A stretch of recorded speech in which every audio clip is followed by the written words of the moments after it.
السلام عليكم، حياكم الله جميعا. وعودة مرة ثانية مع البث. لفترة كنا مقطوعين، وإن شاء الله الحين نرجع مرة ثانية. عودة تكون إن شاء الله قوية، وهالمرة نرجع مع مولد صاحب الزمان، عجل الله فرجه وسهل الله مخرجه. وإن شاء الله يكون معنا الملا الحين، ملا مصطفى.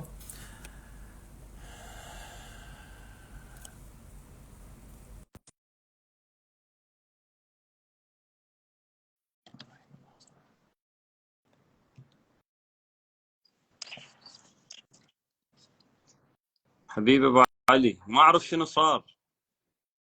أنا متوقع شيء صار، تدري شنو؟ شنو صار؟ أنا في يمي مشغل دعاء مقصر على الصوت، فيمكن البرنامج أو التليفون لقط الصوت وطلع لي شيء إنه مال حقوق صوت، سبحان الله. وطلع لي فينش على طول. لازم تسكر البث، خلي فماكو ما في خيار غير هذا. نسهل الامور، لتسهيل الامور افلح من صلى على محمد وال محمد. اللهم صل على محمد وعلى محمد وال محمد. بسم الله الرحمن الرحيم. فنرجع لموضوعنا ابو علي حبيبي. إيه. فقلنا انه احنا في قاعده معينه لازم نثبتها بحياتنا، انه احنا ننظر للامور بعين الامام لا بعيننا، لان احنا قاصرين. فيوم صار نظام حياتنا انه احنا من خلال هذا النظام اللي اتخذناه راح تكون حياتنا صراحة نقول محفوفة بمرضاتهم، محفوفة بمرضات الله سبحانه وتعالى. لأن بالزيارة يقول من أطاعكم فقد أطاع الله، فطاعة المعصوم هي من طاعة الله سبحانه وتعالى. فقلنا أول حالة أنه قلنا في أمورنا الاجتماعية، مشاكلنا في عملنا كذلك. اليوم أنا صاحب عمل مثلا، يجب أن أنظر لعملي بعين الإمام، أنه الإمام يوافق على هذا العمل اللي أنا، الشغل اللي أنا أشتغله يوافق الإمام مثلا. شوف، كنا صراحة كل إنسان سواء كان متشرع أو غير متشرع، الفطرة اللي بداخلك تخليك تميز الأمور، أنه هذا حلال هذا حرام، هذا يجوز هذا ما يجوز. فقلت لك أنه من أهم الأمور أنه إحنا ننظر إلى الأمور بعين الإمام سلام الله عليه. وبهذا يعني بهاي الحالة يعني هذا جزء جدا مهم يسبب لنا القرب من الإمام سلام الله عليه. هاي وحدة. نعم. اي تفضل تفضل. تفضل. اثنين ابو علي، قلنا دور العقل جدا مهم في قضية الإمام المهدي. الآن مثلا أنا أعيش في مجتمع ما يحب الشخص المتدين، ما يحب الشخص الملتزم. بالمقابل أنا ما المفروض أصاب بانتكاسة بداخلي أو أكون مهموم إنه الناس ما تتقبلني. هنا أجي أحكم عقلي، إنه أني عقليا إذا رضى فلان أو ما رضى شنو يقدم لي؟ صح. لكن إذا رضى الإمام بالتالي الله سبحانه وتعالى يرضى. فقلت وهذا الأهم. نعم. تسمعني أبو علي؟ اي اسمعك منه. الله يحفظك. فقلت لك يجب أن نفعل العقل، لأن بالرواية في كتاب الكافي في باب العقل والجهل أنه للعقل 60 جندي وللجهل 60. فإحنا يجب أن ننظر لهذه الأمور يعني. فالعقل جدا مهم اللي يريد يتقرب من الإمام المهدي، لأن هو فاصل. يوم أنت في حالاتك وفي انفعالاتك تتخلى عن عقلك، خصوصا في لحظات الغضب مثلا، لأن احنا ندري انه الغضب نفحة من نفحات الشيطان. في يوم تسيطر على عقلك وتوزن الأمور قبل الانفعال، قبل اتخاذ القرار، بصراحة ما راح توقع يعني في الخطأ. زي ما قلنا، شنو الاشياء اللي تخلينا مرتبطين بالامام؟ دائما نتذكر الامام. شنو الاشياء اللي نسويها خلينا دائما نتذكر الإمام، يعني ما تكون حالة مؤقتة بس وقت اللي أنا قاعد أسمع دعاء ندبة أنا أتأثر وأرتبط بالإمام، أو رايح بمجلس وسمعت ذكر الإمام ارتبط بالإمام. أنا أبي طول اليوم، أبي كل يوم، أبي ما يغيب عني، أبي أستحضر وجوده بكل مكان بكل نعم. وقت. شلون؟ والله بصراحة صعب ولا مو نعم، سهل؟ مو شيء سهل صراحة أبو علي. هذا الأمر اللي طرحته أمر جدا موسع، وإلى عدة أقسام. مثلا نقول الأم اللي دائما مشغولة بأعمال البيت وفي تربية الأطفال وتعليمهم ومشغولة جدا بهذه الأمور، إنه كيف تكون من مكانها مذكرة بصاحب الزمان، وأيضا تتقرب بعملها لصاحب الزمان. مثلا الآن أبو علي، إذا نقول الطفل طلب من أمه حاجة معينة، والأم تقدر تنفذها بس ما تنفذها، تمام؟ برأيك إذا ما نفذتها، هذا مو مرضاة للشيطان، لأن باعتبار هذا الطفل له حق على أمه، صحيح؟ راعيه. الله سبحانه وتعالى يأمرها أنه تراعي الطفل وتعطيه حقوقه فإذا الأم امتنعت وهي عندها مقدرة على تلبية رغبات الطفل أو ما يحتاجه، بالتالي راح يكون مرضاة للشيطان. زين، نجي نعكس الحالة. اليوم إذا نفذت احتياجات الطفل وبداخلها تقول يا سيدي ومولاي، أنا هذا عملي وتعبي لأطفالي وبالدار كذا كذا، في تحضير الأكل، في التنظيف، في خدمة البيت بصورة عامة، يا سيدي ومولاي هذا عملي قربة إليك ومرضاة إليك وطاعة لأمركم. شوف شلون تتغير المنظومة، راح تكون مأجورة، راح تكون بركة في العمل، صدقني. أكيد. فهذا جزء مهم يكون مذكر للمقابل، ومثل البذرة تزرع في القلب تكبر يوم عن يوم. فهذا عملك ممكن أن يكون عبادة، صح؟ لأن بطاعة، صح. طاعة لله سبحانه وتعالى وطاعة لمحمد وآل محمد، اللي قلنا بالبداية طاعتهم من أطاعكم فقد أطاع الله. فكل أمر أبو علي إن أدي ممكن أن نتحكم بنوايانا. مثلا خدمة الزوجة للزوج، إنه يا مولاي يا صاحب الزمان، أنا أخدم زوجي مرضاة إلك وطاعة إلك لأنك تأمرنا. يعني مثلا شوف، فد التفاتة جدا مهمة وجميلة بنفس الوقت. يقول إذا الزوجة نظرت إلى الزوج بعين الرحمة والزوج نظر إلها، الله ينظر لهم بعينه. الله. راح نروح على زيارة الإمام المهدي سلام الله عليه.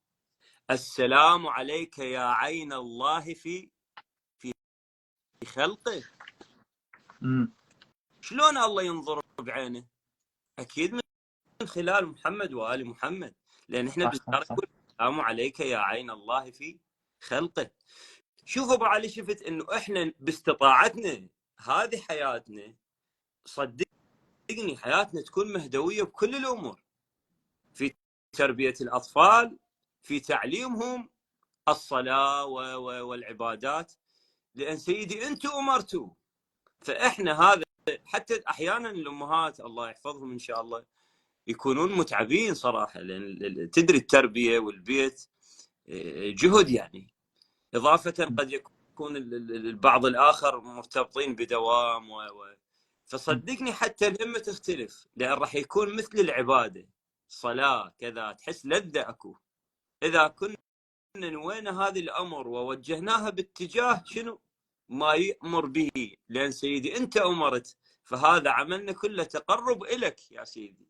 تربية أطفالي، تعليم أطفالي، خدمة أطفالي، خدمة زوجي، كذلك مثلا الأخ إذا يخدم أخوه أو يخدم مؤمن، الأخت كذلك، البنت تخدم أمها. فيا سيدي أنت أمرتوا، فإحنا هذه أعمالنا كلها قربة لكم ومرضاة وطلبا لرضاكم. فبهاي الحالة أبو علي، أنه أني في كل أعمالي أصبحت أخلي لكل عمل خال محمد وآل محمد وصاحب الزمان عنوان. فبالتالي برأيك أنه أنا بهالحالة مع هذه التذكيرات وهذه النوايا ممكن أنسى؟ لو راح تكون عندي ملكة مثلا أنت أبو علي كخطاط، يوم يوصونك على قصيدة معينة أو كذا، سيدي هاي خدمة إلك وتقربا إلك، أنا راح أديها، مو المصطفى، مو لفلان، مو كذا كذا كذا. حتى تشوف حالتك راح تختلف، فراح تكون مأجور والعمل ببركة أكثر، صدقني، وتأثيره أكثر، لأن تدخلت شنو؟ دخلت إيد محمد وآل محمد في عملك. تشهد بالنية عدل. يعني ملا حتى ترى تدخل في كل الوظائف، حتى مو بس في مجالات الخدمة. نعم. أنت كمعلم في مدرسة، أنت كمهندس، كطبيب، نعم. لازم تنوي أو تنذر وظيفتك وعملك يكون لصاحب الزمان أو لأهل البيت. أنا بقضاء حوائج المؤمنين بالتالي. فقلت لك بالتالي ابو علي، احنا حتى اعمالنا نقدر تكون حتى عملنا يكون مذكر لصاحب الزمان سلام الله عليه. فبالتالي قلت لك، وبنفس الوقت يعني قلت لك هذا شويه الموضوع موسع، وانا يعني معتمد على الحديث، المحاوره، يعني ترى مو حضر شيء ببالي. خذ راحتك عادي، ولا خذ راحتك عادي. شوف مثلا احيانا اقرا بالمجالس، ينتهي المجلس مثلا، تشوف مثلا كم شاب يطلع من المجلس، نقول يقعد في مكان ما يليق بمحمد وآل محمد، تمام، ما اريد اسمي المسميات.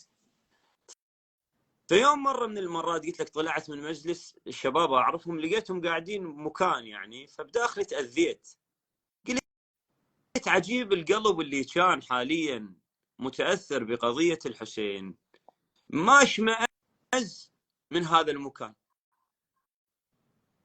يعني ما صار لحظات ابو علي، انتهى المجلس، بين ما سلمت على الناس طلعت لقيتهم قاعدين بغير مكان. قلت عجيب، هذا القلب من كان متقبل ذكر محمد وآل محمد، شلون تقبل هذا المكان؟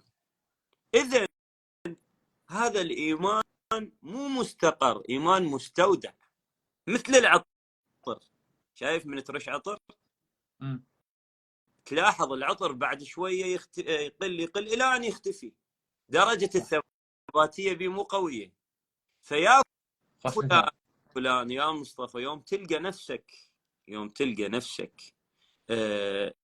كنت في مكان في ذكر لله سبحانه وتعالى ومحمد وآل محمد، وبعد لحظات أو ثاني يوم لقيت نفسك في مكان له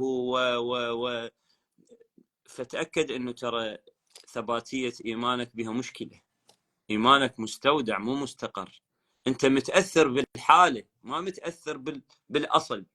ولا اللي بقلبه مهدي ما يتقبل شيء ثاني يكون بقلبه، صدقني. ملا هذه مشكلة، تدري شنو أساسها؟ نعم. إنه يكون ارتباطهم عاطفي مو معرفي، يعني هو ارتباطهم بس مجرد عاطفة، العاطفة مؤقتة بتروح. نعم. معرفة الإمام، المعرفة الحقة هي اللي تثبت داخلك، هي تخليك ثابت وما تروح حق أماكن ثانية. نعم.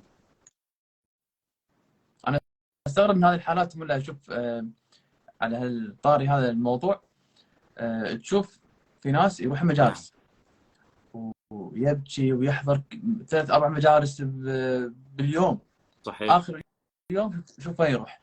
صحيح. يروح مكان ثاني. نعم. زين شلون؟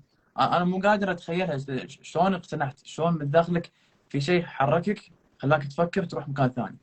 هذا واحد. رقم 2، أنت خلينا نقول بوسائل التواصل الاجتماعي تتابع رواديد وخطباء وعلماء وشعراء، بنفس الوقت تتابع فلان وفلان من الطرف الثاني، نعم. مطرب او ايا كان. نعم شلون قبلت على نفسك؟ نعم. شلون؟ انا مو فاهم هذه الازدواجيه بالافعال اللي قاعد يسوونها. مو قال لها تفسير حتى. شوف نرجع للعقل، راح نرجع للعقل، انه اذا الانسان فكر يا اخي انت طبعا شوف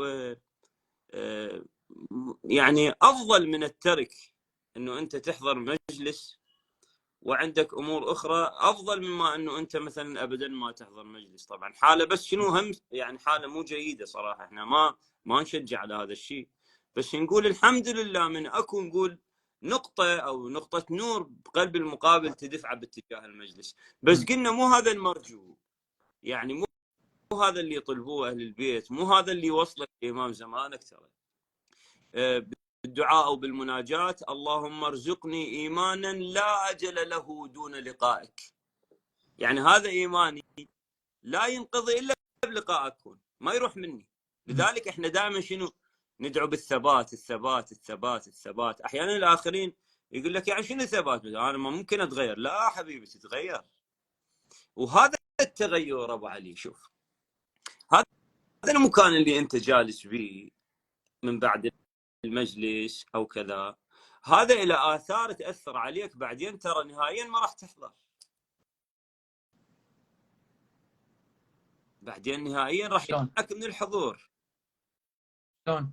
ها شوف، اقصد المكانات الاخرى يعني الغير جيده، ما اقصد المجلس. انت يوم تدخل للمجلس، يوم تدخل للمجلس زين. اكيد راح تحصل على نقاء القلب وطهاره الروح بذكر الله سبحانه وتعالى ومحمد وال محمد والبكاء على الحسين. اكيد. انت شنو صار هسه بقلبك؟ نقول تنظف، ما نقول كليا، جزئيا. تمام.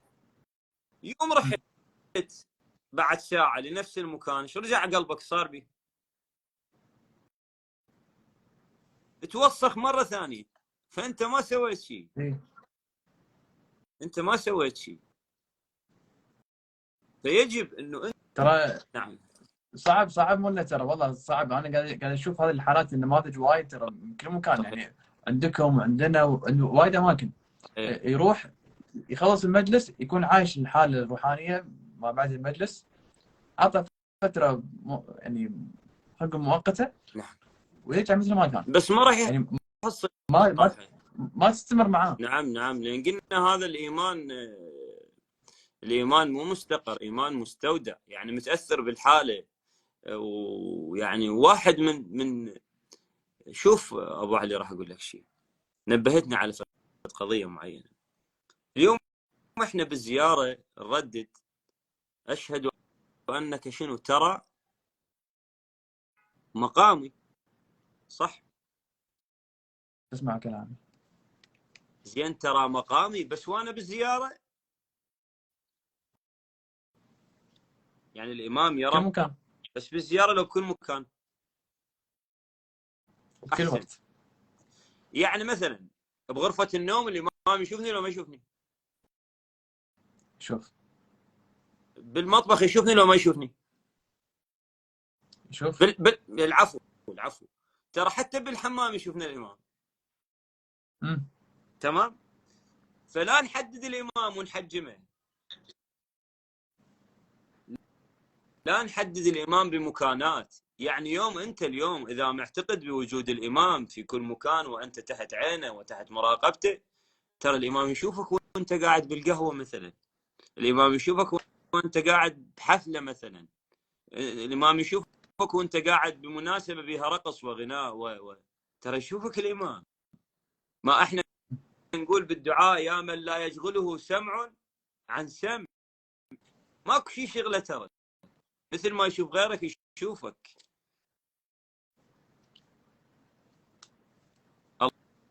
الله سبحانه وتعالى يشوفك بكل مكان، وقلنا الامام هو عين الله في الارض، فالامام يحيط بكل المكانات. يعني مثلا راح اعطيك فد مثال اخر حتى نتفرع من هاي القضيه.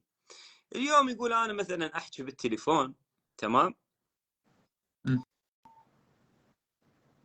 ومثلا نقول ابني او زوجتي او سوت فد حاله معينه ما عجبتني، انا راح اخجل وانا احكي ويا شخص معين انه اتلفظ بكلمات او اصرخ عليها او صح، اخجل. صح. زين ليش احنا نحسب حساب للاخرين وما نحسب حساب لوجود الامام؟ ما الامام اولى. يوم انت قاعد فقط انت وزوجتك، شايف يقول له، شايف مرات من يقول له قدام الناس ما راح اقدر احاكيك. ما قدام الامام انت ليش قدام الناس؟ ليش تعتبر لوجود الناس وما تعتبر لوجود امام زمانك؟ شنو السبب؟ لا بالعكس، يجب ان نغير القواعد العرفيه الى قواعد شنو؟ مهدويه. مثلا يوم اتعامل ويا طفلي، اكيد عيب من فلان، عيب من لا، لازم اضيف عيب من امام زمانك. عيب على قول من نقول للاطفال عيب من امامي، سموا امامي. عيب حبيبي، لا تسوي كذا، لا ترفع صوتك، الامام بعد ما يحبك. شوف شكلك صار مو حلو، الامام بعد ما يحبك. لا تغلط، الامام ما يحبك، كذا كذا. فقلت لك احنا نقدر نخلي وجود للامام في كل شيء، ماكو شيء يمنع. ليش نحسب حساب للآخرين وما نحسب حساب له؟ ما هو يسمع ويرى. شنو السبب يعني؟ لازم نضيف مع الأطفال، مع الأصدقاء. ما راح مثلا أغلط، عيب من الإمام. ما راح أسمع أغاني، عيب من الإمام. ما راح كذا كذا، عيب من الإمام. هاي لازم تفعل. عيب من إمام زماننا، اخجل من إمام زمانك. خصوصا الأطفال يجب زرع هاي البذرة بيهم، انه كل عمل يقومون به لا، الامام ما يحبك، عيب من الامام اكثر مما عيب من الناس، اكثر مما عيب من الناس. لا، يجب ان نفعل انه عيب من الامام. فنرجع لموضوعنا، انه الاخرين الله يحفظهم يجب ان يكون ايمانهم ايمان مستقر وليس مستودع. ما يصير ابو علي الابيض يبقى ابيض كون، ما يختلط ويا الاسود. الابيض اي لون يدخل عليه يسبب به عيب، اي لون ما يناسبه. لازم لونك واحد، هو محمد وآل محمد. الله يحفظك. ما ادري اذا كفيت او لا. بالعكس كلامك درر ملا. الله يخليك. انا اخذ شويه من اسئله المتابعين اللي كانوا سائلينها. واحد يقول انا عمري 15 سنه. نعم. الامام شنو يبي مني وانا في العمر؟ شنو ممكن اسوي؟ كونه طالب بمدرسه، يروح مدرسه ويرجع، شنو دوره؟ ابو علي شوف، هسه هو محدد عمر او حقا يعني واقعا عمره 15 سنه؟ ما اعرف. هو محدد يعني انا عمري 15. نعم. وترى شيء جميل ان بالعمر هذا تفكيره يعني صراحه في حرص. تفكير جميل يعني. العفو، عيد السؤال. يقول شنو يريد مني الامام؟ اي يعني شنو دوره؟ شنو ممكن يسوي وانا بهالعمر؟ هاي بدايات بهاي الاعمار صراحه. هنيئا اللي بهيك عمر ويفكر برضات امام زمانه. بعض يعني الناس قد يكون فكر بهذا الامر بعمر متاخر، مثلا قد يكون وصل اذا فكر. يا الله فكر. فهذا حسابه يختلف. بعدين هذا اللي عمره 15 سنه عقله يختلف. فصراحه هنيئا اللي اعمارهم بهذه الاعمار وبدايه، حتى لو كان قبل سن التكليف لا بأس. شنو الضرر يعني؟ شنو المانع انه قبل سن التكليف وهو يسعى لمرضاة امام زمانه، حتى قلبه يكون افضل من قلب الاخرين. هذه الاعمار الشباب اللي 15 سنه في بدايه انه نقول احنا بالعراق تو فتح عينه على الدنيا، تو بدا يميز، تو بالاشياء. صراحة أهم شيء الابتعاد عن الحرام، وخصوصا من الأصدقاء، لأن قد يكون هو متربي ببيئة جيدة، بيئة تحث على الصلاة، تحث على خدمة محمد وآل محمد، لكن يوم يبدي يلتقي بالأصدقاء وكذا قد يكون الأصدقاء هو يأثرون عليه. فنصيحتي إله، وبصراحة أنا مو أهل للنصيحة بس من باب الأخوة، يعني أنه يحرص من البداية في اختيار الأصدقاء وتعيينهم من خلال تقييمه لهم بخدمة محمد وآل محمد وطاعتهم وحبهم عدل. لمحمد. خلي هاي علامة أمامك، إنه فلان إيش قد حبه لمحمد وآل محمد، إيش قد نسبة ابتعاده عن الحرام، هذا اللي يخليني أختاره صديق.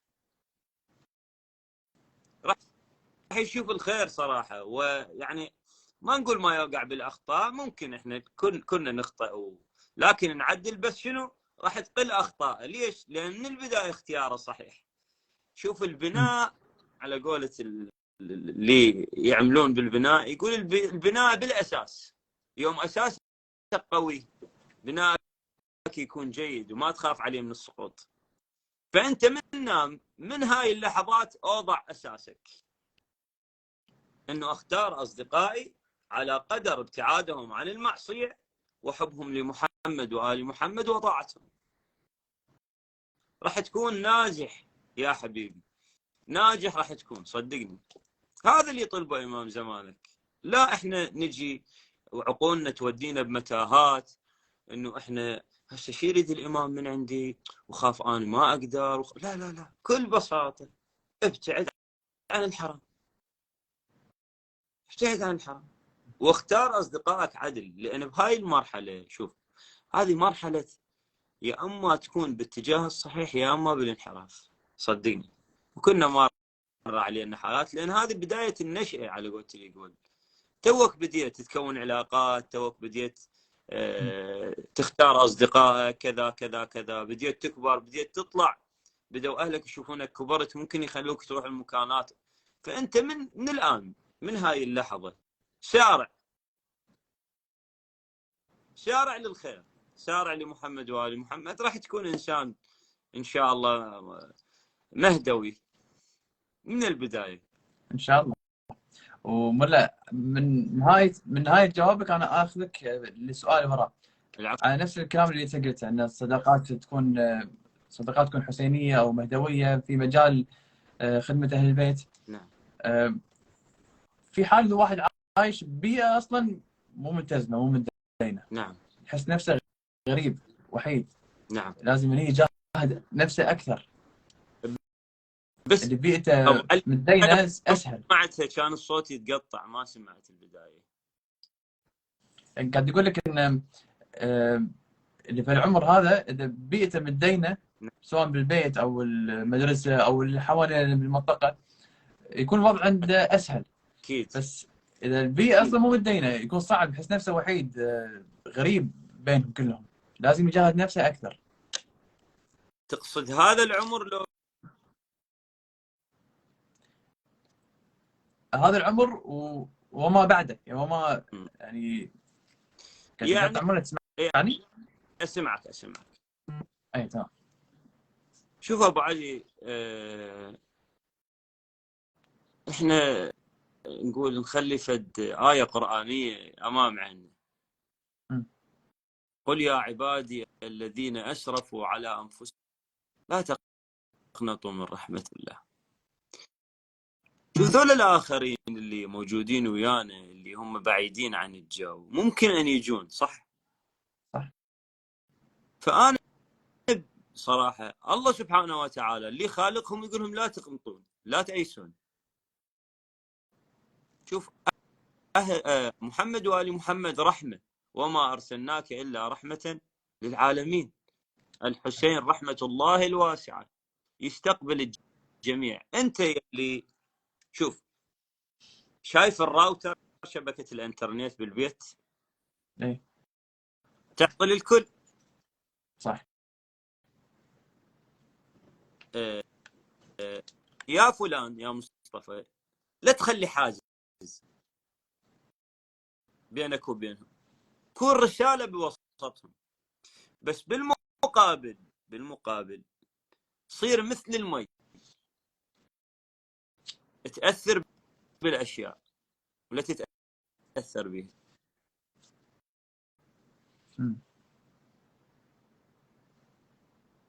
حاول ما تتأثر بهم، لأن المخالطة صراحة عالم الكثرات يسبب آثار بعض الأحيان، يسبب على قولتي يقول طاقة سلبية.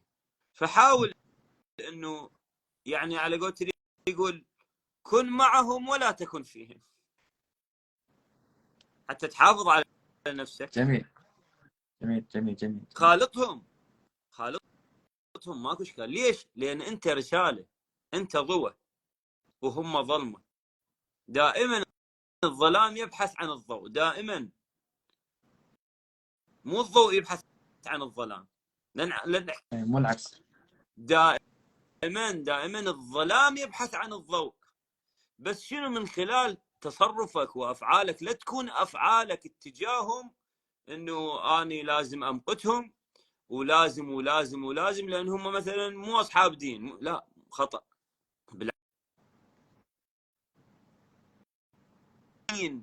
رحمة الله سبحانه وتعالى ورحمة محمد وآل محمد.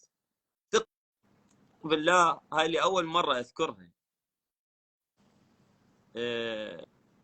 يعني شوية راح أكون جريء بهذه القضية.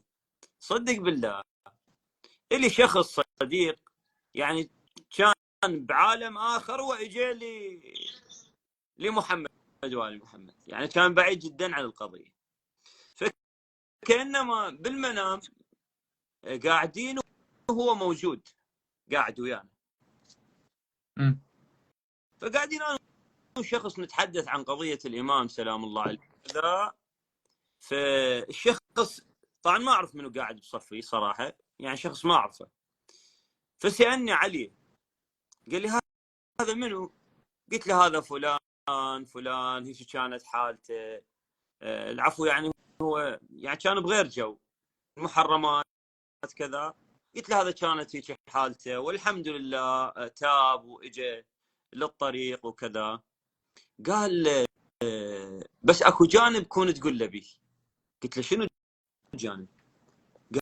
قال هذا يخاف من الامام. يخاف فبين له رحمه الامام. حتى هذا جانب الخوف، لان مرعوب هذا بباله الامام انه راح يظهر ويقتله وكذا وكذا وكذا. جانب الرحمه مو بباله، ما موجود بباله. فحاول تبينه له. شوفوا الالتفات ايش قد. والله مو كانت ببالي، ما ادري هذا رزقه يمكن الولد. وسبحان الله بالفعل يوم شفته وسالته بالفعل هذه الفكره كانت بباله. يا حبيبي يا مصطفى يا فلان، ترى الامام رحمه، الامام باب هدايه. انت الذي فتحت لعبادك بابا سميته التوبه وقلت توبوا الى الله. شوف نعصيه وهو فاتح لنا باب عجيب، فاتح باب اسمه التوبه، يقول تعالوا توبوا منه، هو يدلينا واحنا عاصيه. شوف المفارقات. فاحنا لا نكون نسوي في الاجواء بداخلنا او حالات تجاه الاخرين نخلقها من بالنا، ابدا ابدا. بس شنو؟ مع الحرص على عدم التاثر بالاخرين. والله يساعدهم صراحه طلاب الجامعه، الموظفين، طلاب المدرسه، انه احنا عايشين في بيئه انه صراحه تتنمر على الاخرين، تتنمر على المتدين، تستنقص منه، ما تقعد يمه، يكون منبوذ. بس لا بأس بهذه اللحظات حتى لا نضعف ابو علي. لا بأس اذا وجهنا وجهنا مثلا لسيد الشهداء، يا ابا عبد الله انت حبيبي، انت وياي، يا مولاتي يا فاطمه الزهراء انت وياي، ما يهمني الاخرين. الان لو بيدك جوزه او حجر والناس تقول هذا ماس، انت شو تقول؟ حجر. ولو حسب بيدك اكيد. ماس تقول عليه حجر، انت شنو بيدك؟ ماس. احنا عندنا شيء غالي، محمد وآل محمد، ماكو اغلى منهم، ماكو اجمل منهم. فاني يوم امر بحاله ضعف بسبب المجتمع اللي حولي او البيئه اللي انا محيطه بها، يجب ان انظر الى وجه الله، الى وجه، شو نقول بدعاء الندبه؟ اين وجه الله الذي يتوجه اليه الاولياء. اولياء. احسنت. اين السبب المتصل بين الارض والسماء؟ راسا، راسا يوم تمر بحاله ضعف، يوم يتنمرون عليك، يوم يسيئوا لك، يوم يستنقصون منك، يوم ما يقعدون يمك، راسا اتوجه مولاي، انت حبيبي، انت رفيقي، يا رفيق من لا رفيق له، يا حبيب من لا حبيب له، انت الحبيب مولاي، ما يهمني، ما يهمني، خلي الخلق، تركت الخلق طرا تركتهم، ما يسوي لي شيء، ما راح يضيفوا لي شيء. لازم نقوى بيهم، لازم نقوى بيهم. محمد وآل محمد مو نقطة ضعف، نقطة قوة. شباب، أخواتي، إخواني اللي بالجامعات اللي يلبسون العباية، لا تكون العباية نقطة ضعف، لا، العباية نقطة قوة. أنت شمعة في وسط ظلام، أنت رسالة للزهراء، أو أنت رسالة لفاطمة، أنت حاملة عبء، حاملة رسالة في وسط هاي الغابة، في وسط هاي المعاصي، أنت حاملة رسالة لفاطمة، تفتخر بك الزهراء. باكر عقبه يوم تصير وقفة، أنت تكونين بغير اتجاه وهم باتجاه آخر. العباية تمثل فاطمة الزهراء. فنقول إنه لا يكون البيئة اللي داير مدايرنا شنو تأثر علينا. قلنا إحنا مثل المي، نأثر وما نتأثر. وبنفس الوقت يعني هذا احنا كان انه شلون الانسان يقدر يعيش ببيئه مخالفه لدينه وطلع منها شق اخر، انه بنفس الوقت نحاول نكون رساله ومؤثرين ونوصل الفكره زين حسب عقولهم، مو حسب عقولنا. هذه جدا ملاحظه مهمه. يوم نناقش الاخرين لا نناقشهم حسب عقولنا، لا، حسب عقولهم. لان احنا صار لنا فتره في هذا الامر. شوف، يوم انت تجي ابو علي فد مثال معين، ما طولت عفوا. لا بالعكس، خذ الله راحتك، يحفظك. استمتع. يوم انت تجي مثلا نقول عصير معين، من تشرب منه راح تقدر توصف له طعمه واللذه اللي حسيتها، صح؟ صح. يوم العصير تعطيه الواحد مو شاربه بس يعرفه، ما ضايقه يعني، ما متذوقه، وتقول له شنو طعم العصير؟ شو يقول لك؟ يقول لك والله يقولون طيب بس ما اعرف. نفس الشيء، انت متذوق الايمان، متذوق حلاوه الحب، الاخرين ما متذوقين. بالعكس المفروض نعطف عليهم، فنناقشهم ونخاطبهم على قدر عقولهم مو على قدر عقولنا. احنا قديمين في هذا الامر. شوف، اللي يلطم في مجلس الحسين يعرف لذة اللطم، عكس الآخرين اللي يجون يحشون وش دعوة وكذا، ما هو مو ضايق، ما متذوق لذة المواساة، لذة البكاء على الحسين، مو متذوقها، فعذره. شايف شلون؟ فقلنا بالتالي يجب أن يكون حب محمد وآل محمد واتباع ما يأمرون به والانتهاء عما ينهون عنه نقطة قوة، مو نقطة ضعف. أكون مرفوع راس، لأن أنا قلت لا تستوحش. أمير المؤمنين يقول لا تستوحش طريق الحق لقلة سالكيه. شايف شلون؟ فهذا اللي أسأل من الله انه يعني قدرت اوصل الفكره للمتابعين. انت جاوبت على السؤال اللي كنت بسالك اياه.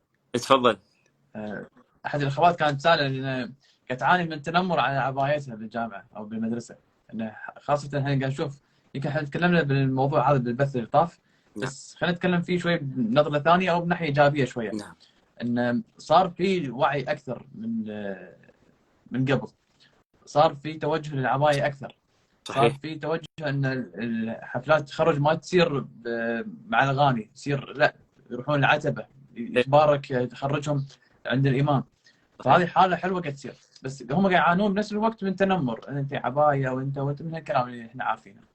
فانا اشوف ان هذا جهاد اكيد. للبنت نفسها اكثر، لان قاعد تحس نفسها هي وحيده بين كل البنات المختلفين عنها. شوف ابو علي، بصراحه وراح ابتعد عن كل امر مو واقعي بهذا الموضوع، خصوصا موضوع العبايه.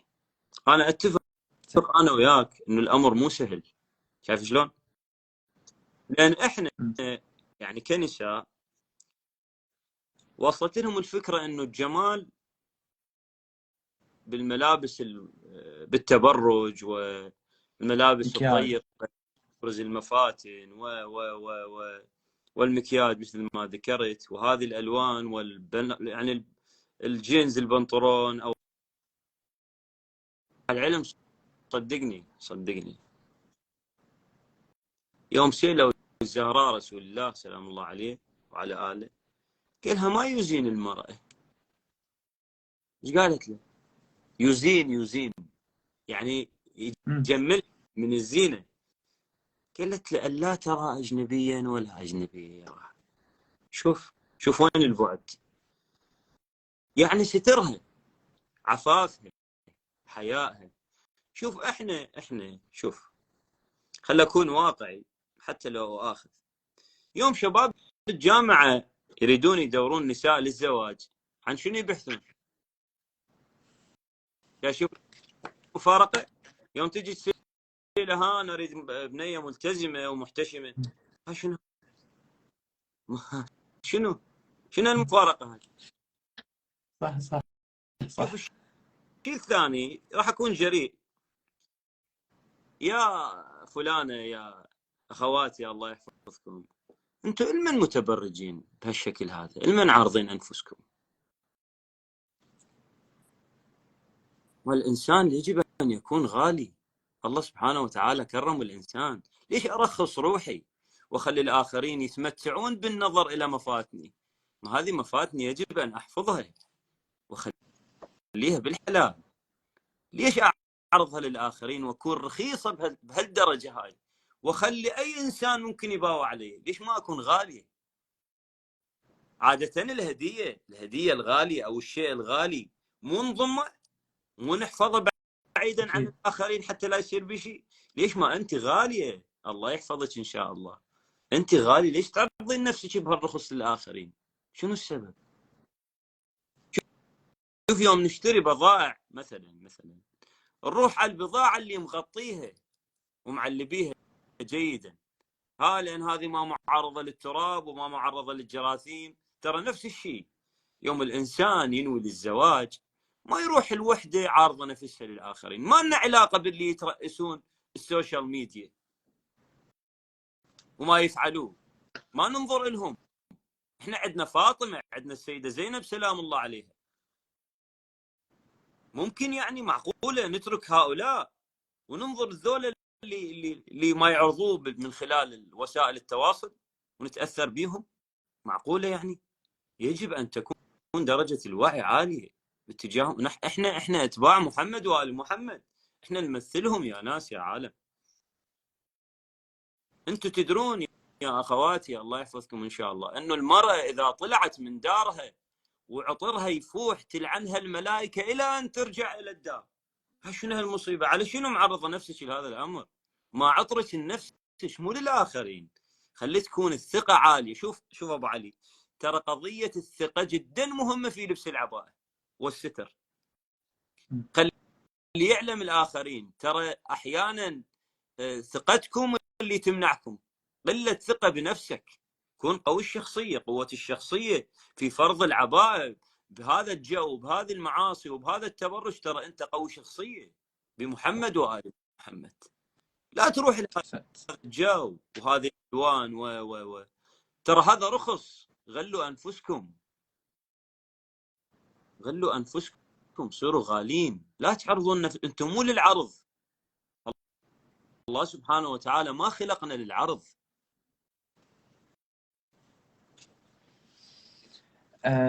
اتعمق في هذه النقطه شويه، يعني افصل فيها. نعم. شغله انا قاعد اشوفها وايد منتشره. اوكي الحين امنا بالله، يعني قاعد يلبسون حجاب عدل، عبايه عدله، متسترين، كل شيء، بس شنو يصير؟ تصور نص الوجه والمكياج والعين والفلتر، وتصور يمكن من ورا. يعني انت ليش لابس عبايه؟ العبايه مو بس تستر الشعر. اعلانات في الفتره الاخيره. لازم تتست. هذا موضوع ثاني لا افتحه. موضوع الاعلانات شيء ثاني بعد هذا. المفروض هي تتستر عن عيون الناس.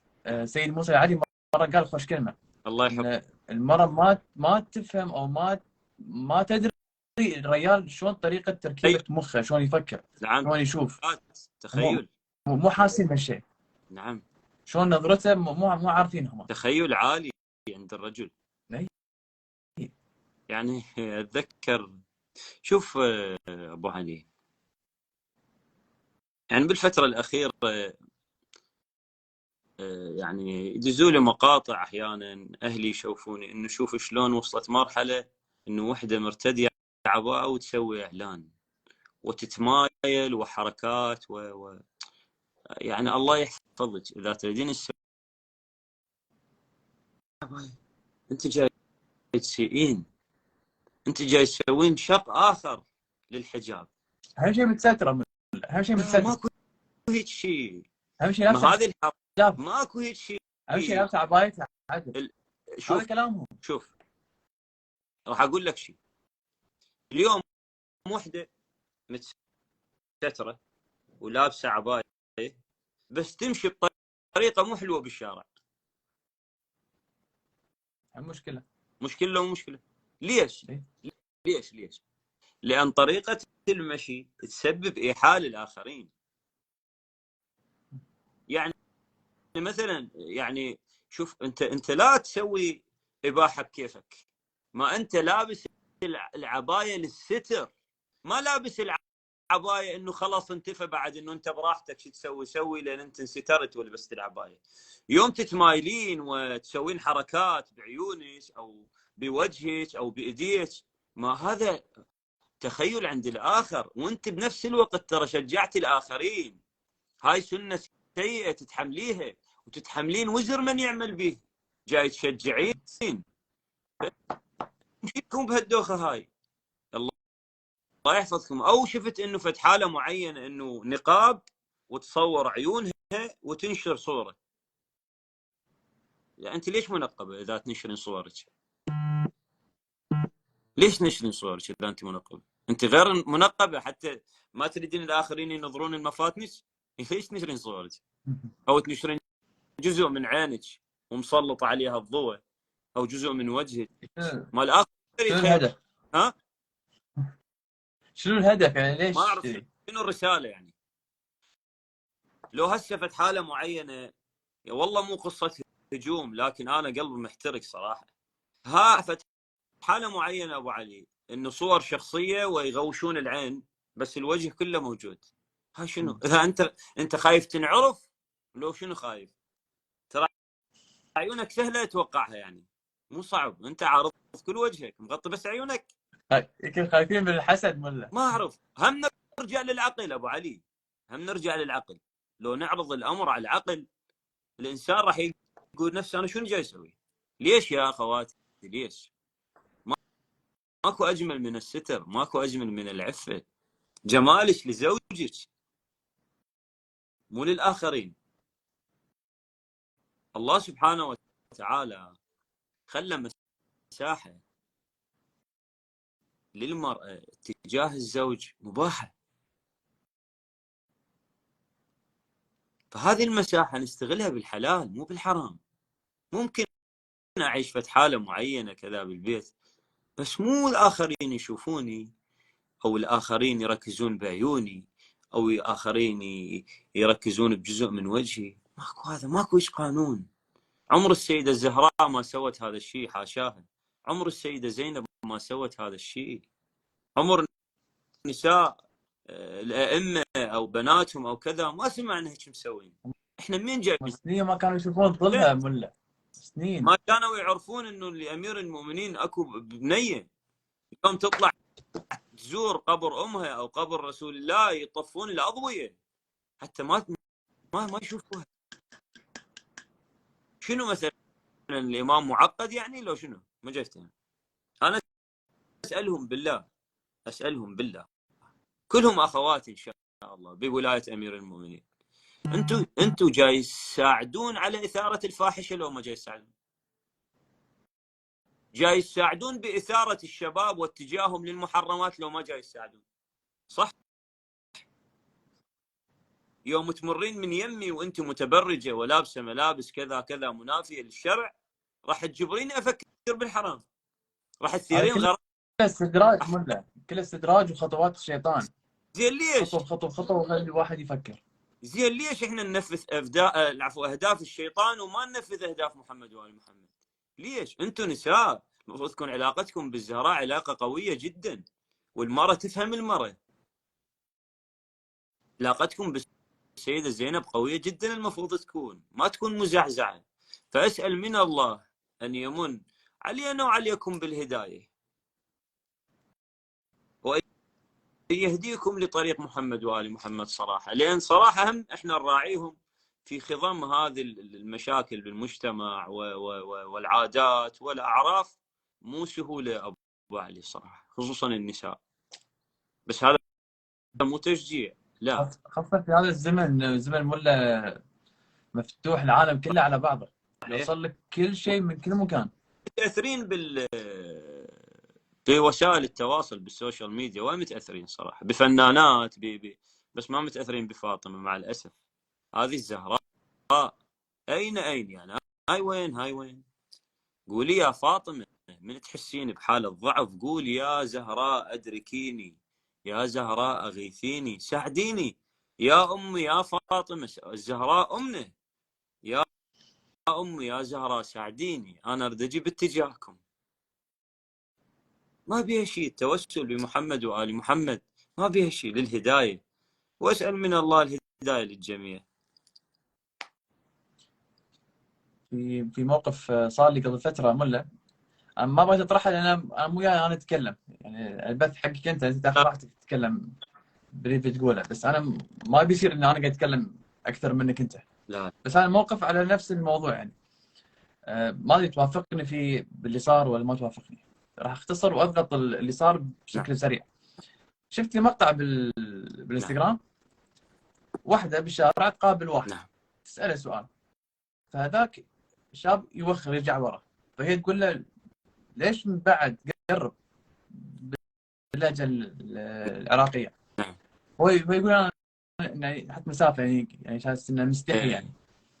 فهي طريقه كلامها شنو؟ قاعد تقول له تعال قرب عيني بعد قلبي، وهي يقول لها لا بعد لا عيني. إله إلا فانا الله. هذا الكلام استوقفني، مو الموقف، الكلام هذا استوقفني. فكتبت تعليق مؤدب محترم جدا يعني، نعم. ولا صار عليه هجوم مو طبيعي، إيه. فوق 500 600 رد تعليق عليه تحت، ان هذا الكلام الدارج عندنا، هذا طبيعي احنا نقوله عادي. فانا كان ردي عليهم عادي، واحد يقول حق اختك بعد قلبي، عادي يقول لها بعد عيني، لا مو ما يصير. بس للآخر. هذه اللهجه الدارجه او الاعراف مو معناته انه صح. في نعم. شيء اسمه حلال وحرام، ما نعم. يصير تقبلها على الناس وما تقبلها على نعم. اختك. حتى بالجامعة أبو علي أكو ظاهرة إنه إحنا إخوان، وهذه أختي وهذا أخوي، ماكو قانون. ماكو. يا فلان تقبل أختك تكون إلها علاقة مع فلان في جامعتها وتقول إنه هذا أخوي اخوي تواصل وياه؟ مستحيل. زين ليش ترضاها لنفسك وما ترضاها للآخرين؟ شنو السبب؟ يا أخي كون واقعي ويا نفسك، ماكو شيء اسمه هذا أخويا وهذا، ماكو هذا الشيء. ممكن يكون هذا مو أخوك، هذا مو أختك، هذه العفو يعني بالعكس، هذا مو أخوك. منين يجي أخوك؟ محرم عليك، شلون أخوك؟ أي. فمو مفارقات صراحة، مفارقات يعني. زين، نغير شوي الجو كله بكبره. الله. اروح اساله شوي، ما بك شخصيه في شخصك ملا، بس يعني اسئله تكون لك انت. نعم. انه شنو الموقف او المعلومه اللي شفتها عن صاحب الزمان استوقفت لك، اثرت فيك، غيرت فيك، الحين تتذكرها، ما تغيب عن بالك. والله يعني هو كل شيء ابو علي يعني عن الامام المهدي يستوقفني صراحه. بس واحد من توقيعات الامام المهدي سلام الله عليه اللي يجب ما ننساه، دائما يكون على بالنا، اللي هو يقول بي لولا مراعاتنا لكم امم لاصطلمكم الاعداء، وهذا ما ننسى يعني، انه لولا مراعاة الامام انه احنا ترى يعني منتهين، ما لنا وجود. فهذا هو يستوقفني يعني، لدرجه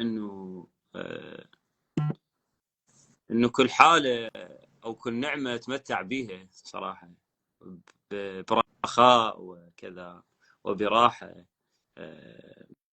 اتذكر هذا التوقيع للامام المهدي، لولا مراعاتنا لكم.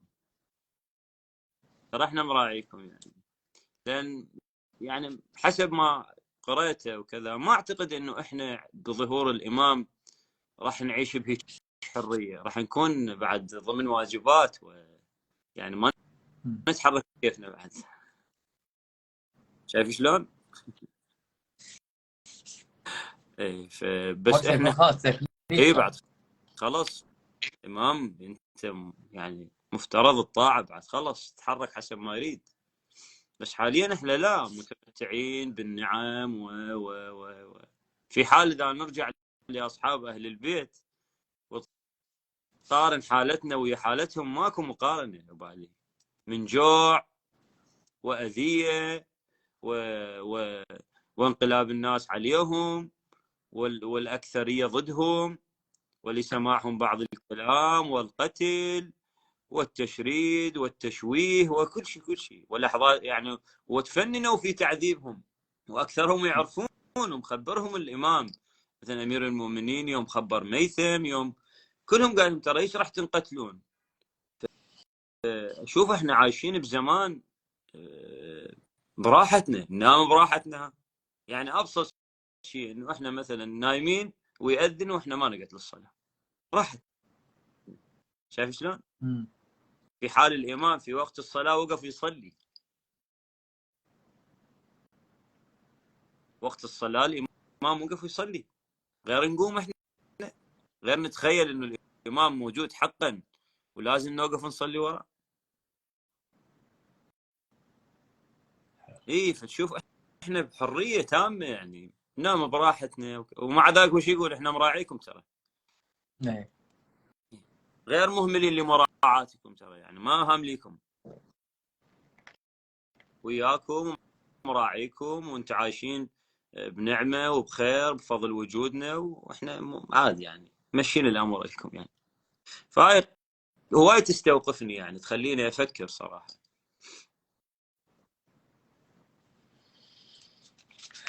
زين، انا قاعد اشطب الاسئله نعم. اشوف شنو بقى لنا. نعم. كيف يتم الانتفاع في زمن الغيبه؟ أه هذا صراحه اكو توقيع ايضا للامام المهدي، والامام الصادق ايضا هم الى قول يقول الانتفاع في غيبته كالانتفاع من الشمس التي جللتها السحب. هذا مضمون يعني انه الشمس مهما غابت وراء الغيم فائدتها تبقى موجوده، صح؟ ما يصير شيء، تبقى شمس. وش تشبيه؟ تمام. فالامام مقصد الكلام، الامام ان كان غائب ترى نفس الانتفاع بوجوده، نقدر ننتفع من عنده، نتوجه إليه. سبب متصل، أين السبب المتصل بين قلنا. شوف أبو علي، خلي فد نقطة نبهتني عليها جدا مهمة. ترى كل إنسان يقدر يغيب الإمام، وكل إنسان يقدر يخلي الإمام موجود. شلون؟ شلون؟ شوف، يوم كل شيء أسويه، أي حركة، أي سكن أتحركها، أحسب حسابه، يقبل لو ما يقبل، يرضى لو ما يرضى، غيبته هنا لو خليته موجود. هذا انتفاع بالإمام سلام الله عليه حتى لو كان غايب. جميل جميل جميل. أعطيك مثال. يوم أمير المؤمنين سلام الله عليه صارعوه على الخلافة، ايش سوى أمير المؤمنين؟ جلس بداره، صح؟ بس عن أصحابه غاب لو كان يلتقي بهم؟ ما غاب عنهم، كانوا يلتقون به ويقعدون وياه، مو صحيح؟ بس غاب عن من؟ عن الناس اللي ما تريد. فإحنا ترى نفس الحالة، الإمام ويا الناس اللي تريده مو غايب، بس إحنا ذنوبنا اللي تحجبنا عن رؤية الحقائق ورؤية ما يدور من مراعاة الإمام إنه سلام الله عليه. فنقدر نخلي الإمام غايب ونقدر نخلي الإمام موجود، ممكن. فهذا الانتفاع ترى أبو علي، هذا الانتفاع. قلنا الشمس حتى لو حجبتها السحابة تبقى شمس، تبقى ضواها وفوائدها وكذا موجودة. فممكن احنا يعني الغيبة ما تمنع انه انت تنتفع من وجود الإمام سلام الله عليه حتى وان كان غايب، يبقى هو المصدر.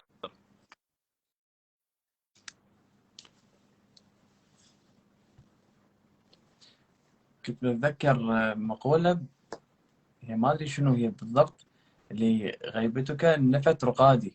نعم. عن الإمام، صح؟ صادق، نعم.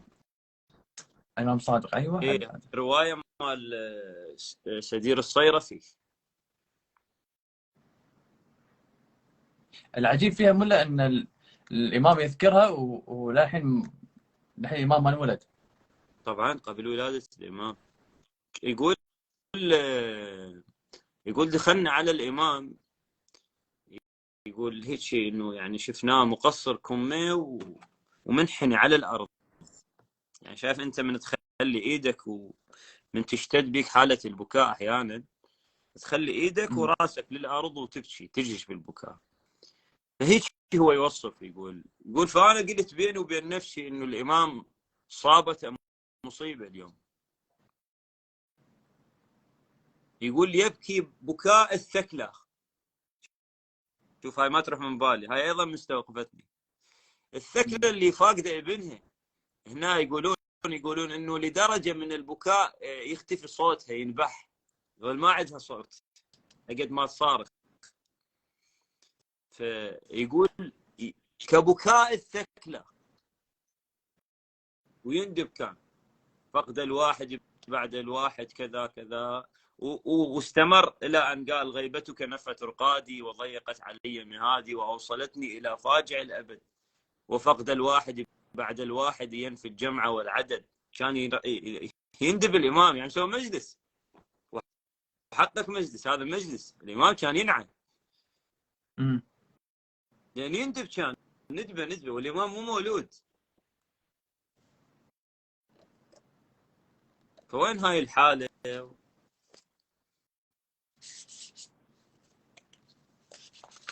لو ادركته لخدمت. انا بقول كلمه واحده، ايام بقول هذه عاد.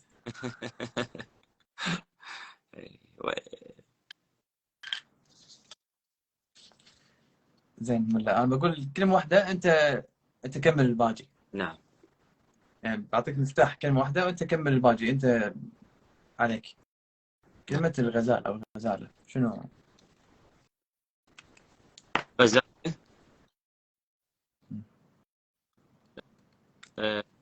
بصراحة الرواية بالتليفون اللي يبيه البث،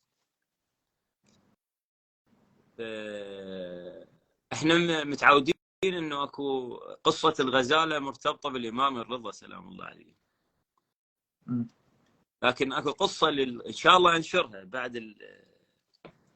بعد البث ما ينتهي، انشر كنت بقول لك عادي اذا مو بتليفونك او مو موجود الحين معاك بعدين بس انشرها بعدين. المضمون اللي استوقفني بالقصة انه كان لها مولود وصاد صياد، فاجت اشتكت للامام سلام الله عليه، والامام راح للصياد وقال له انه تقول بس اعتقد كان جوعان يعني، فقالت له تقول بس جيبه انه ارضعه واخذه واضمن لك انك تاخذه. فهذا من راح للامام وشاف الحاله، والامام وصل له كلام الغزاله وكذا، فرجع المولود الامه. فبالاخير انه الغزاله تدعو للامام، ايش تقول له بالاخير؟ ما اتذكر صراحه حتى اكون دقيق، لان هذا نقل كلام لمحمد وال محمد. تقول له هيك بالاخير، تقول له ورد عليكم غائبكم. تقول له للامام، يقول له الله يرجع غايبكم. هو منو؟ هي تقول له، هي الغزاله تدعو، تقول له مثل ما رجعت ابني الله يرجع غايبكم. هذه ضروري تنشرها مله. ان شاء الله، ان شاء الله بس يخلص البث انشرها ان شاء الله. زين، في سؤال اتوقع راح يعجبك تحبه ان شاء الله. وراح تعيشه. نعم. شنو اهميه الادعيه والمناجات والزيارات، سواء الواحد يقراها او يسمعها؟ والله ابو علي، انا ملاحظ ان يعني انت وايد تسمع ادعيه، وايد تسمع مناجات، والله يعني وايد تقرا. عندي ولع بالادعيه والزيارات والمناجات، لانها غذاء ابو علي. يعني مثلا اليوم الانسان نقول اذا كان خايف انه الامام مو راضي عليه، تمام؟ شوف، احنا عندنا 15 مناجاة، مو صحيح؟ ادري. يعني 15 حالة. مثلا اليوم انا كنت خايف من عدم رضا الله سبحانه او عدم رضا الامام عني، شنو المانع اذا رحت اسمع مناجاة الخائفين؟ اكو مانع يعني؟ لا. زين، اليوم انا مثلا اريد اتوب من حالة معينة وما اعرف شلون اتوب، شنو المانع اذا رحت اسمع مناجاة التائبين؟ اليوم انا قليل ذكر، ما عندي ذكر لله، ما عندي ذكر لمحمد وآل محمد، شنو المانع إذا رحت سمعت مناجاة الذاكرين وأشوف هذه المناجات والصفات بي موجودة؟ يعني بس خلي أشوف بهذا التليفون موجود مفاتيح الجنان، حتى شوية على قولت لي يقول اللطف الجو. يا علي، يعني عندنا نروح للمناجات، يعني كلام محمد وآل محمد كلامهم حلو، يعني لا بأس. البث نروح اليوم مناجات الخائفين. ابو علي تسمعني؟ اي اسمعك مله، بس وقف جيبه لا ثواني وقطع. الحين اسمعك. وين نروح اليوم مناجات تحب؟ خايفين؟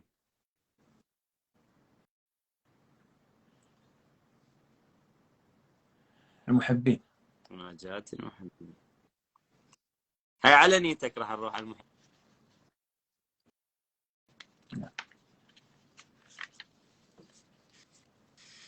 يا صاحب الزمان. مناجاة المحبين. يا ولا انا خفت تعبتك او طولت عليك؟ بالعكس. شوف، بسم الله الرحمن الرحيم. إلهي، من ذا الذي ذاق حلاوة محبتك فرام منك بدلا؟ هذا من هو اللي ذاق حلاوة الحب وراح البديل غيرك؟ من هذا؟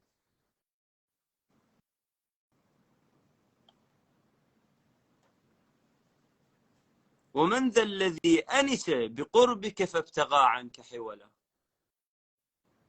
شوف بضع الكلام.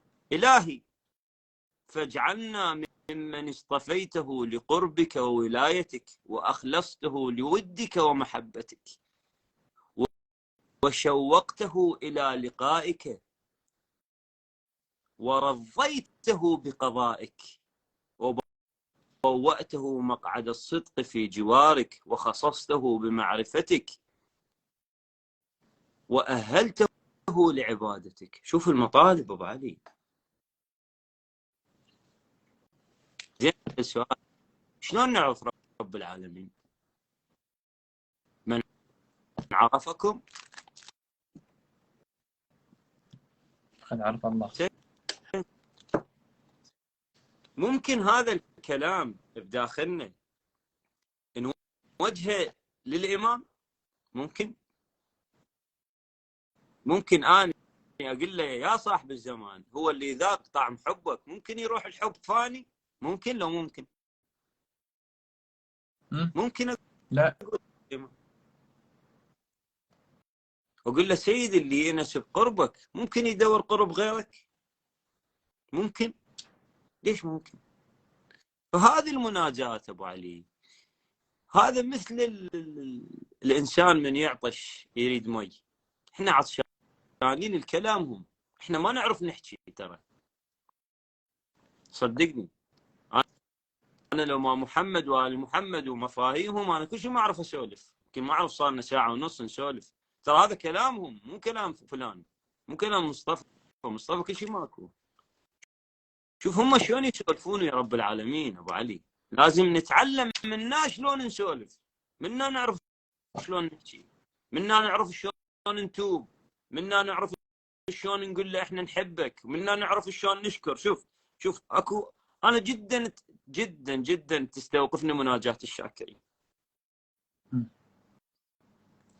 شوف، بسم الله الرحمن الرحيم. إلهي، أذهلني عن إقامة شكرك تتابع طولك وأعجزني عن إحصاء ثنائك فيض فضلك وشغلني عن ذكر محامدك ترادف عوائدك وأوعاني وأعياني عن نشر عوارفك توالي أياديك. بعد أكو مقطع هواي يستوقفني.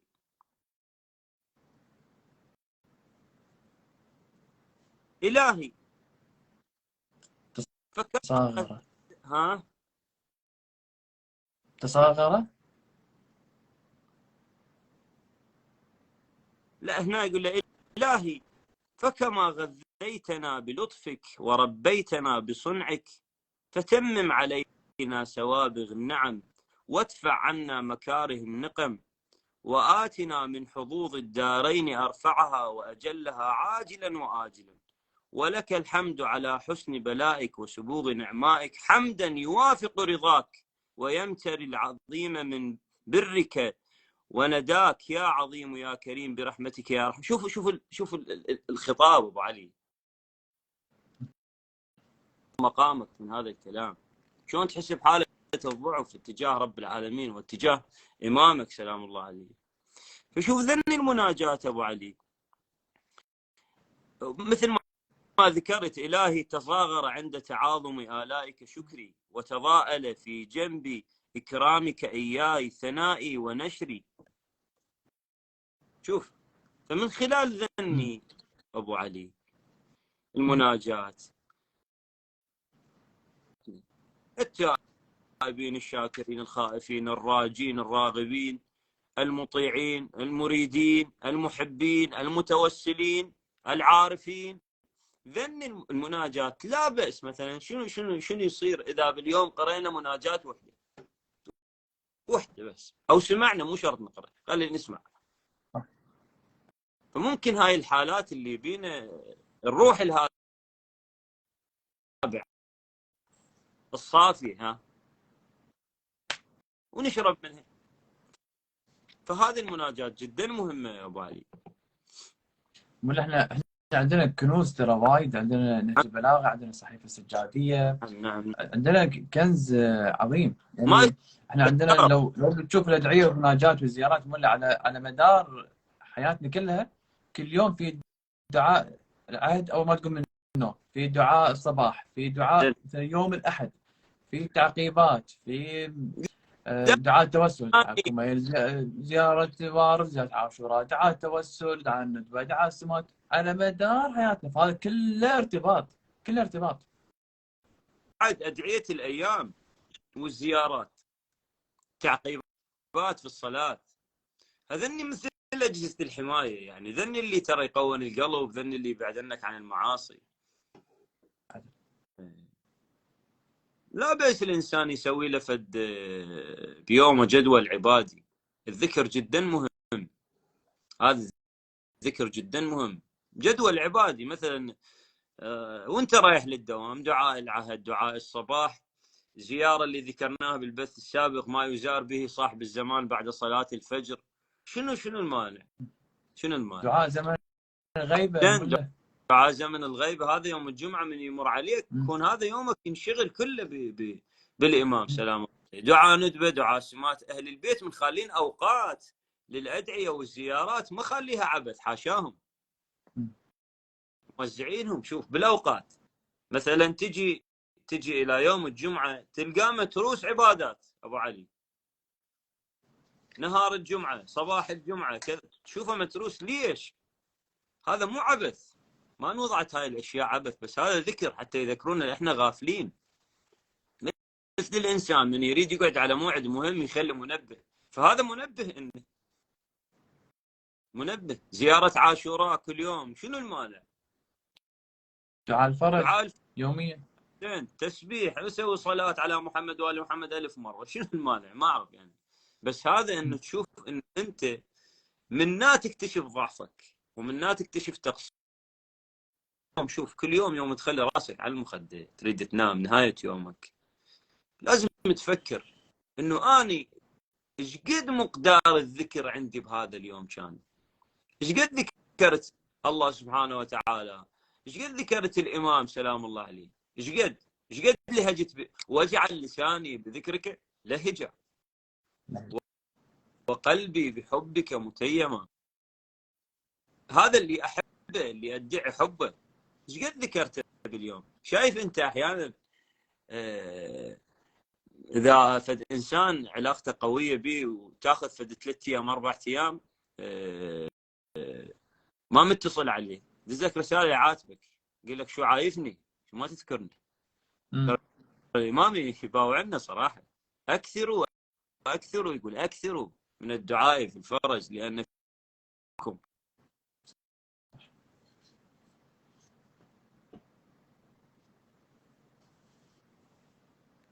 بنهاية اليوم يجب الإنسان أن يحاسب نفسه إنه اليوم إيش قد ذكرت، في يا زيارة قرأت.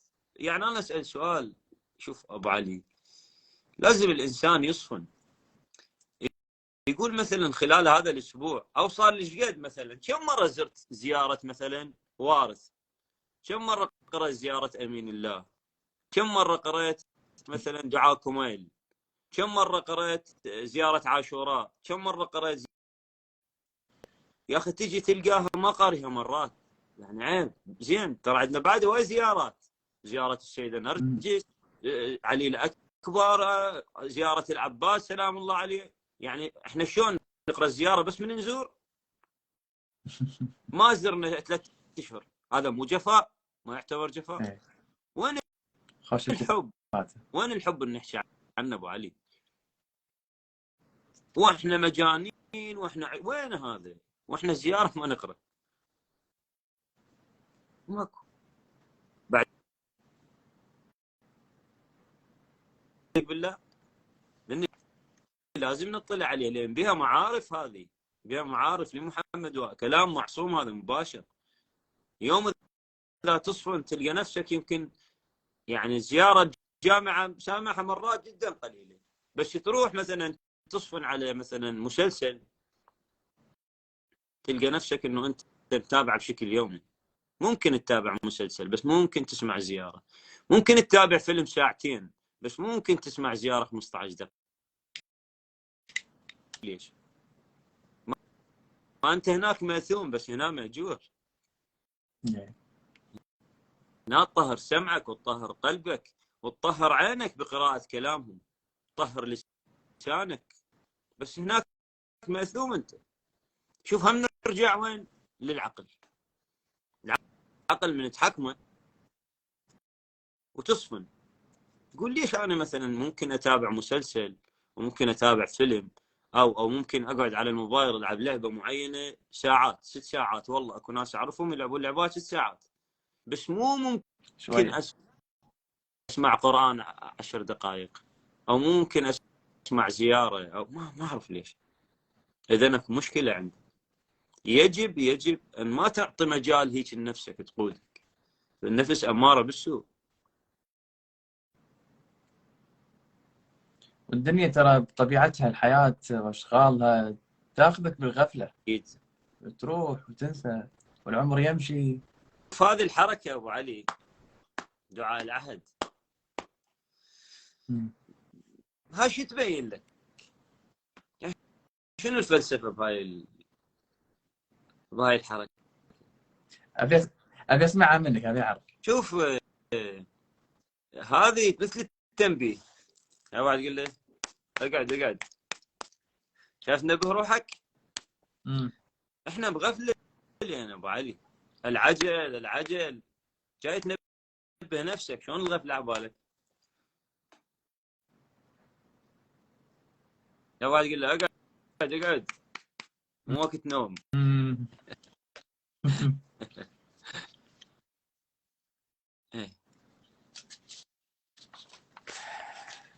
طولنا عليك صح؟ بالعكس.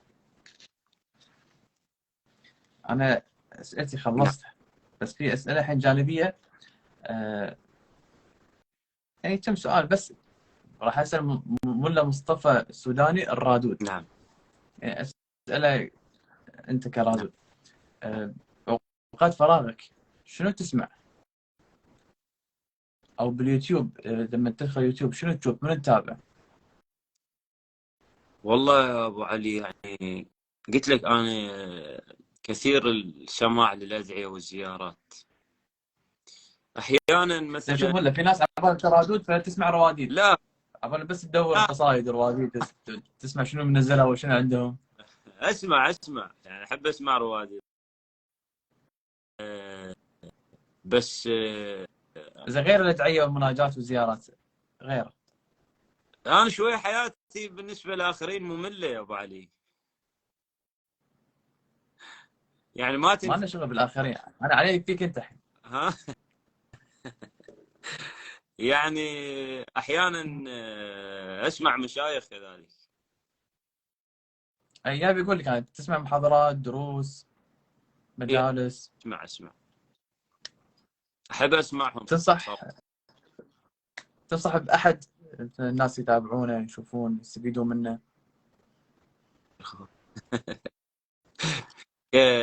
كاسم ما اقدر. شلاسي توديه صح؟ اي، بس احنا شوف، لازم نميز لحن القول ابو علي للخطيب او المحاضر او كذا. لازم نميز كلامه. وعندنا يعني عندنا بنفس الوقت عندنا علماء وحوزه علميه وكذا كذا مبينين لنا فد امور انه من خلالها انه انت تعرف المقابل منحرف او لا.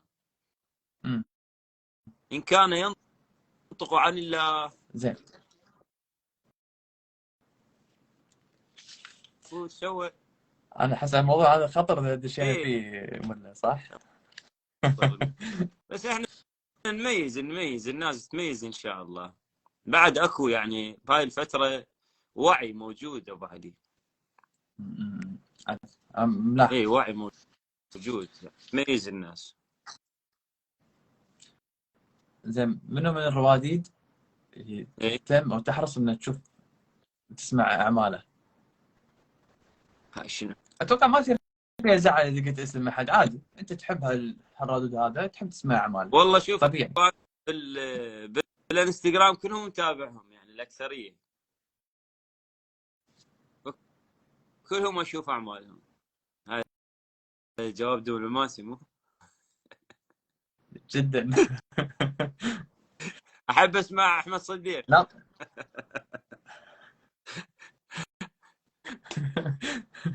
احمد الحين هالسنه قرر انه إيه هو يصير رادود. هو قال يقول، خلاص رادود. قال لك صح؟ اي بعد اي، يقول انا الحين جداول عندي ومجالس. زين. أم، كله مله. مين انت؟ تسمعني ولا؟ اي اسمعك حبيبي. انت تميل حق المجالس المنبريه اكثر ولا الكليبات؟ لا اخوي اكيد منبر. لان في توجه بعض الرواديد يقول الكليب يوصل حق الناس اكثر، مجالس الناس ما تتابع لا مجالس، قصيدة نص ساعه ما اشوف، فجمهور الكليبات اكثر يمكن من المجالس. شوف الوصول مو يعني انه العمل مؤثر. لا، ما اتكلم عن تاثير، اتكلم على الشريحه الاكثر اللي توصل لها. لا اخوي هسه احنا تدري مثلا اذا تروح تلقى قصائد المنبر اكثر واصله، مو دام الاستديو بس كجو وكروحيه وعزاء. وصراحه اكثر شيء مامورين به ترى المجلس. هو الاساس. اي اكيد ما نتنازل الشيء.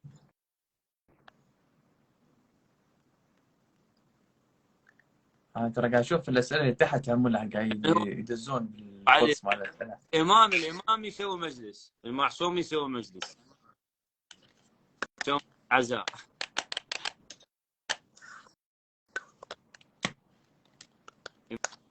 امام يقيم مجلس عزاء من هاي القيس. بالمقابل جانب الكليبات جدا مهم، لان اكو افكار ما توصل من خلال المنبر، ما تقدر تطرحها.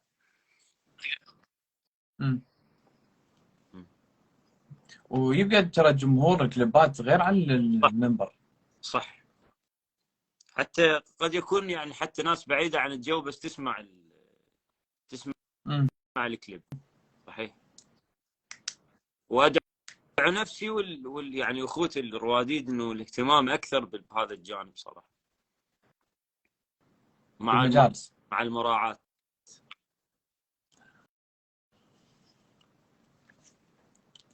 قاعد تتحرش فيني صح؟ شو اسوي بعد؟ افتح الموضوع ولا ما له داعي؟ والله ابو علي يعني شوف نكون حذرين واحنا نتكلم. اي شوف اقول لك شيء، ماكو رادود اليوم يسوي شيء وما يكون عارف انه هذا صح لو خطا. لا تعتقد يعني، لان احنا بوقت ماكو شيء ما نحكي ابو علي. ماكو واحد ما يميز الطرب من المنطرب، ما ممكن يعني. ماكو واحد ما يميز اللحن الراقص من اللحن المو راقص، ما ممكن يعني. هاي بينا يعني بديهيات. شايف شلون؟ قاعد احاول ارتب الكلام كثر ما اقدر. زين شوف، اذا الحين انت، مو انت، مثلا سين من الرواديد نزل عمل وصار ضجه عليه انه شنو هالطرب، شنو هالصخب، شنو هالايقاعات، نعم صار ضجه عليه مو طبيعيه. نعم. واي قصيده بشكل عام يصير عليها ضجه، طبيعي ترتفع مشاهداتها، يعني يصير الناس بتشوف بتسمع شنو هذا، صحيح. والطرف الثاني اللي يحب الطرب راح يرفع مشاهدات اكثر. هذا اكيد. شيء طبيعي، هذا مو دليل نجاح. اكيد. زين، خلصنا من هالعمل هذا. نعم العمل اللي وراء او السنه اللي بعدها تسوي نفسه نعم. ويمكن اكثر، زين. الات زياده. صحيح. انا ما بقول اسم الاله اللي الموجوده، نعم انا اعرف اسمها، نعم يعني وايد فشل حتى اقول اسمها. نعم. ما ادري شنو افسره، هل العناد؟ هل انت ما حسيت انه كان غلط العام والحين جاي تزيد وتعاند وتكابر؟ مو معقوله يعني ما وصل لك كلام من هذا ترى فيه اشكال؟ علماء قاعد يتكلمون ولا علماء قاعد يتكلمون. ابو علي. يعني انا ليه امس اليوم انا قاعد اتابع سلسله محاضرات حق واحد من العلماء، نعم الحين ما بقول اسمه، بس لمح على هذا الموضوع. نعم. صاحب الزمان ما يقبل بهذا الموضوع، هذا صحيح الطرب، هذا الغناء، هذه الآلات الموسيقية. صحيح. أنت رادود، أنت خادم أهل البيت، أنت تناعي، أنت تبكي الناس، صحيح. أنت ترعي الزهراء. مو دورك هناك. أنا بس كافي لهني، دورك أنت تتكلم، أنا ما بتكلم. والله ابو بثك مو بثي، لازم أنا ما أتكلم. بعد عمري الله يخليك. شوف اليوم مصطفى مثلا، اذا كنت انا محسوب بين الرواديد، اليوم مصطفى من يبدي او يشرع اذا فكرته العمل للذوق العام هو موجود، فتكون نتيجة العمل اللي حكيت عليه، هاي نتيجته صدقني. اما اذا العمل قاصد به محمد وآل محمد راح تختلف النتيجة، هواي راح تختلف. و أكفت قضية يا أبو علي، ترى كل الرواديد تقدر تسوي هيك أعمال، وتعرف إنه العمل ينجح ويوصل وكذا، صح؟ ينجح على مقياس الناس. أحسنت. بس شنو الفرق؟ ليش مثلا فلان ما يسوي هيك؟ شنو السبب؟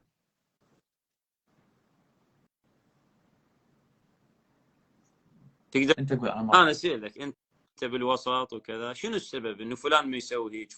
ليش فلان يسوي هيك فلان ما يسوي هيك؟ شنو السبب؟ جوابي راح يزعل ها؟ يزعل. إيه. هو يعني هاي المشكلة. مشكلة صرنا نخاف نتكلم عشان لا نهاجم او ننتقد. مشكلة كبيرة يا أبو علي، اي مشكلة كبيرة.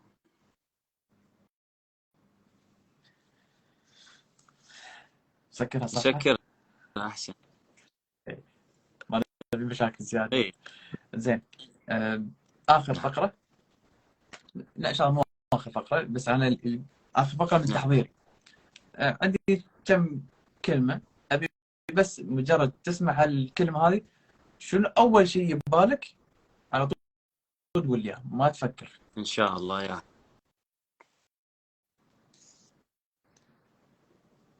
ليله العاشر.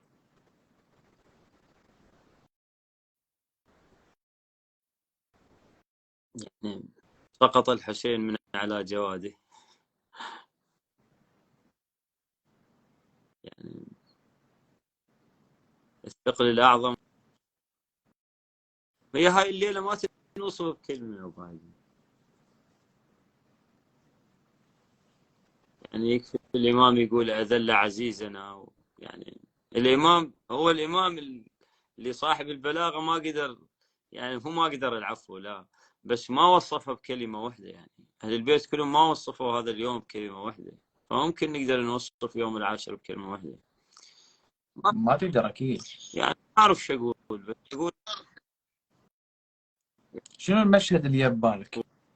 والله قلت لك إنه سقوط الحسين يعني على وجهه من الفرس،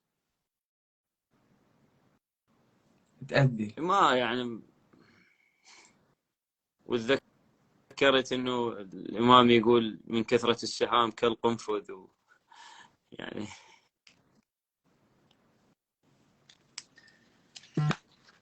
الكلمه اللي بعدها. إيه دعاء الندبة. دعاء الندبة. شنو المقطع اللي ببالك على طول؟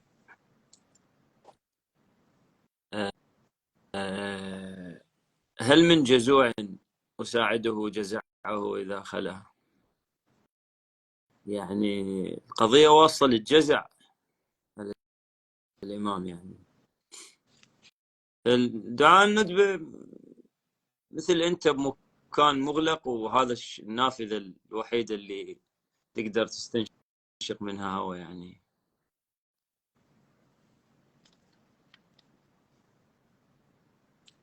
احنا بداخلنا جرح إيه. عميق. إيه. شوف مجرد نسكر بس، مع الحين يعني ايام مولد وفرحه، بس ما نقدر يعني، بس يمر علينا الموضوع على طول تتغير حالتنا اصلا. هي يعني مشكلة كبيرة. زين انا خلصت اللي عندي. زين. تبي افتح الاسئله كيف؟ تحت؟ يعني افتح إيه. التعليقات. الحين افتح التعليقات. تضافر اوكي. لما يخلون شلون لما بالله؟ تجيك التعليقات. اي قول لي. بتكلم عن الغناء. أي إنسان يسمع غنى، أي إنسان، أسئلة إلى شخصية، إنه إذا أنت جبت ميزان حق وباطل، الميزان بأي كفة الغناء أحسن. اكيد باطل. حتى اللي يسمع ترى يخلي الغناء بالكفة الباطلة. هسه هذا الميزان العقلي. راح نجي على كلام محمد وآل محمد، يعني هو للتذكير صراحة، على الإمام الصادق عليه السلام أنه قال: الغناء مجلس لا ينظر إلى أهله، أو لا ينظر إلى أهله، والغناء يورث النفاق ويعقب الفقر. الغناء وقد توعده الله عليه بالنار شيطانان يضربان بأرجلهما على صدره وظهره حتى يسكت. بعد وقال رسول الله صلى الله عليه وآله: ويحشر صاحب الغناء في قبره أعمى وأخرس وأبكم، ويحشر الزاني مثل ذلك، ويحشر صاحب المزمار مثل ذلك، وصاحب الدف مثل ذلك. يعني اللي يسمع اغاني حاله حال الزاني. نفس ما يحشر الزاني، لأن شو يقول؟ الغناء مدعاة للزنا. عن هاي الإضافة تكون مجرد تذكير، يعني عسى ولعل نحد من هاي الظاهرة ونستبدل ألا بذكر الله تطمئن القلوب. نستبدل بمناجاة، بزيارة. ما أقول اتركوا، راح أكون شوية حيادي، بس قللوا واستبدلوا. بعدين تدريجيا بعد إذنك ما راح تستقبل الغنى، تقوم تشمئز من الغناء، تنثار. هذا ترى شيء طبيعي، ولا مع الوقت خلاص يبدا الانسان. انا اعرف واحد ترى من الشباب كذي، كان دائما يسمع نعم. اغاني، حتى رنة تليفونه كانت اغنيه. نعم. من صار معانا، صار يرن تليفوننا، احنا كنا نشوفها بنظره انه هذا شيء غريب، شلون حاط اغاني؟ هو عنده هذا شيء طبيعي لانه جاي من بيئه ثانيه. نعم. مع الوقت شهر شهرين قام يخجل، قام يغير رنة تليفونه، صارت له 100. صار هو الحين يحارب الغناء والاغاني. نعم. مع الوقت ليش؟ لأن صار عنده بيئه صحيح. صالحه، صح. فتغير، تاثر. انا في واحد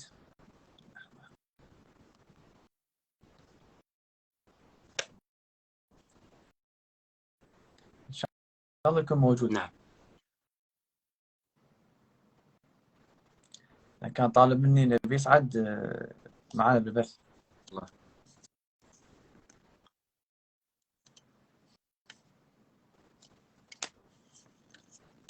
السلام عليكم.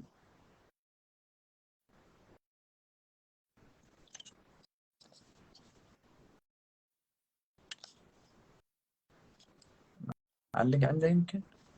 يا علي.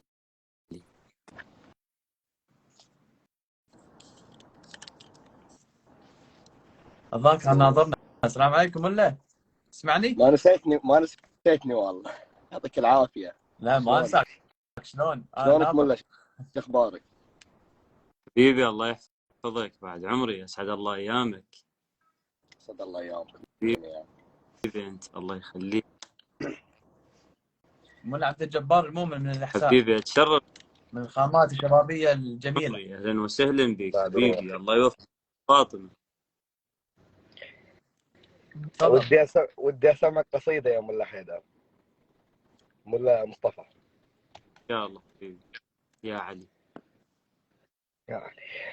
يا خويا لو صدق باكر عفيتني،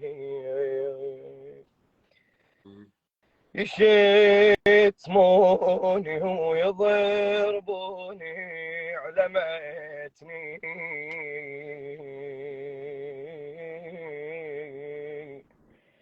تحيط عيونهم أربع جهاتي، إذا عيني شمرت المحباتي. انت يا حسين تناديني، انت يا حسين تناديني، حبيبي حبيبي. حبيب. باكر الوادم يصيحوا لي الغريبة، جمرة خيامي وجمر نار مصيبة، ذني وفوقهم كلمة سليبة، كل هذا وفوقهم كلمة سليبة. يا خويا لو صدق باكر عفيتني،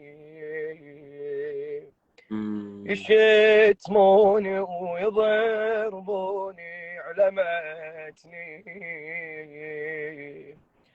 تحيط عيونهم أربع جهاتي، إذا عيني شمرت المحباتي.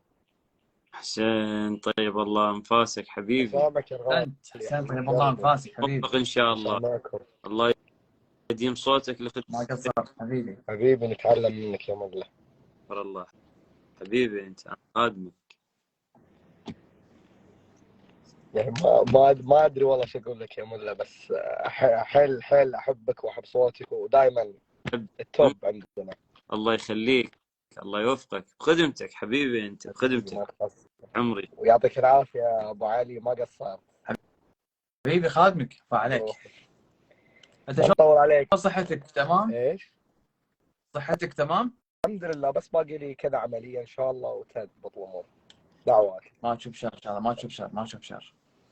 ما نطول عليكم ان شاء الله. موفق ويعطيكم العافيه حبيبي. شكرا حبيبي، الله معك. نروح نحضر حق ملا دانيال المجلس ان شاء الله. سلامكم علي. سلام حبيبي. حبيبي. بتسيب البث يا حسين ولا لا؟ ان شاء الله. يعطيك العافيه. الله يعطيك، حياك الله. ولا الحين صار دورك؟ دوري. ان شاء الله. انا ترى سمعت القصيده اليوم، اسال روحي، ترى وايد حلوه. والله اقراها ان شاء الله. اللي حافظ انا استرسل بيها اتذكرها لان قصيده قديمه. ايه.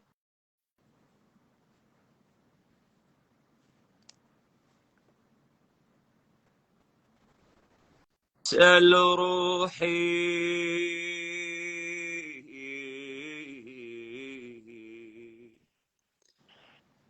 أسأل روحي شم حضرين الباكر من يظهر محبوبي. أسأل روحي خايف ما يعرفني المهدي من ذنوبي.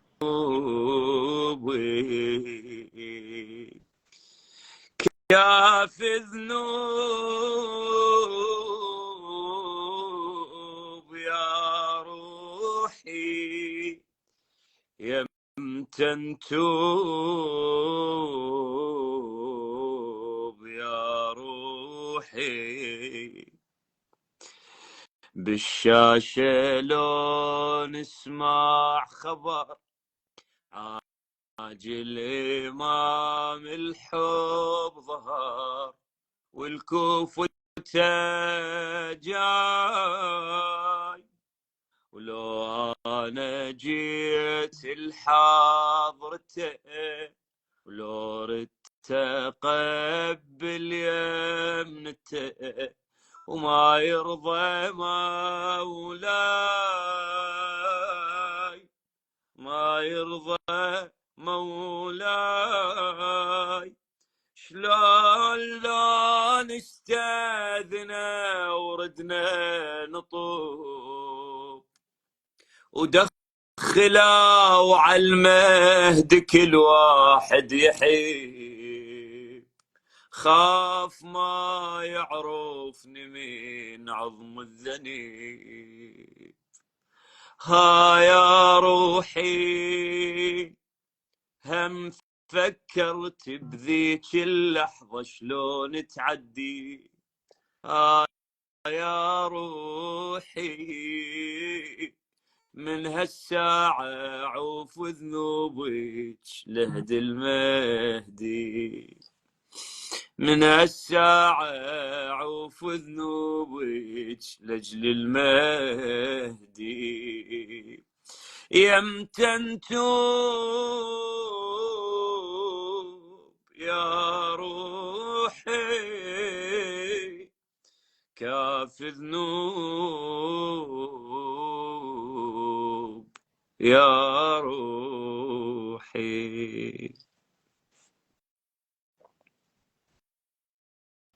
والي ما اسمعك، ما اعرف الصوت وين راح. صوتك ماكو.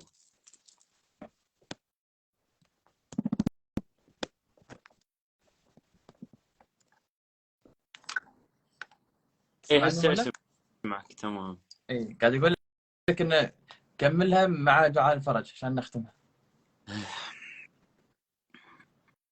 يا مولانا